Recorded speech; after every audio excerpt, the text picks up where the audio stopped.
Hey there, nerds. Jim here with a little Halloween update. This one has to do with the movies that have already been made and their release on Blu-ray. Very exciting. We're going to get two sets, basically a collector's edition and an ultra collector's edition. But this leads to one of my big frustrations with horror films that came out of the 70s and 90s or 70s and 80s, in that they were hugely popular, made a lot of money, quickly died off because they killed them to death with sequels after sequel. Then small production companies came in and bought up the rights, and they made them popular again. Maybe not to the same level, but they made them popular and made some money. And then you had this issue with, well, who owns the rights to release these films? And it really was a mess with Nightmare on Elm Street, Halloween, Texas Chainsaw Massacre, Friday the 13th. It's why one of my favorites, Phantasm. I always loved it because the rights never went anywhere. Kudos, well done. But it looks like Anchor Bay and Scream Factory have teamed up, and they are going to be releasing all the Halloween films. Now, we're talking about the original John Carpenter's. We're talking about sequel 3, 4, 5, 6. We're even talking about the Rob Zombie films. That's very interesting that those were included as well.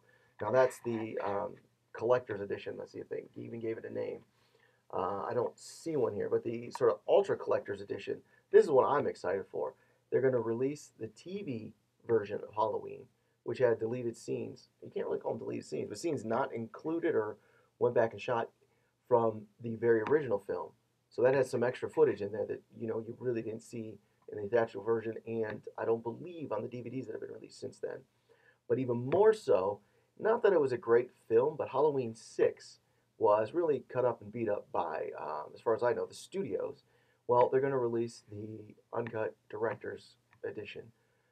I'm excited by this because I want to see exactly how the film differs from the one that we've all seen. I know this has happened several times in the past. Alien 3 had this problem, David Fincher's film. It was really cut up and beat up by the studios. Most famously, Exorcist: The Beginning. They even brought in a new director and came, and the one that was theatrically released was sort of the second of the movies that were filmed, and they actually did release the original two later. But you rarely see these coming out of the vault, so I'm very excited to see what they do there. But we're going to get all the Halloweens, two editions, pick which one you want, on Blu-ray. Hopefully will look gorgeous. This is long overdue. I cannot wait to see all the films lined up back to back, because I think this is one of the best franchises as far as the first, second, all the movies seem to be pretty good. I will say, I hate Season of the Witch. It is a very dumb movie. If you called this movie just Season of the Witch and it had nothing to do with Halloween, cool. Might be a good movie. I can't stand the fact that it exists because there's no Michael Myers. We actually just recently interviewed Dwight Little, who directed for Return of Michael Myers. Great reintroduction of a character. Having Dr. Loomis, Donald Pleasance come back, fantastic. That film is amazing for what it did with the Halloween franchise. Check out that interview on Nerdlocker.com with Dwight Little. But I'm really excited about this franchise. I do believe it's one of the best. So let us know what you guys think in the comments.